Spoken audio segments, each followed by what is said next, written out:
యుద్ధాలలో రగిలిన రణం విక్రమన్న, ప్రజల కోసమే ప్రాణమిచ్చిన పరాక్రముడివన్నా. నక్సల్ బరినవ వసంతమేగా గర్జన మెరుపన్నా, బీడువారిన బతుకుల నెత్తుటి వాన సినుకువన్నా.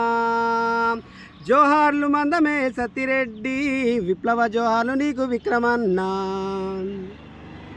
ఆ కలిపేగులకే కలమాడిన ఢొక్కలను బంధించకని, ఆకులు అలములు తిని బతుకుడు మా తలరాతని నిందించకని, కడుపుల దుఃఖం కసిగా మార్చి అమ్ముల పొదిలో దాయమని, బిక్కు బిక్కుమని అవమానంతో బతుకంతా తలవంచకని, మారణాయుధంలా పుట్టెను మరఫిరంగిలాగా, యుద్ధ భూమిలాగా దోపిడి కద్దురాయిలాగా, నలుదిక్కులు చెరచెర మెరువంగా, నింగిలో నిప్పులు గురువంగా, దొరతనమే గడగడలాడంగా, గడికోటలు బీటలు వారంగా, ఆయుధమెత్తి సాయుధ సమరం చేసే విక్రమన్నా, తన భుజాల పైన సమాజ భారం మోసే విక్రమన్నా.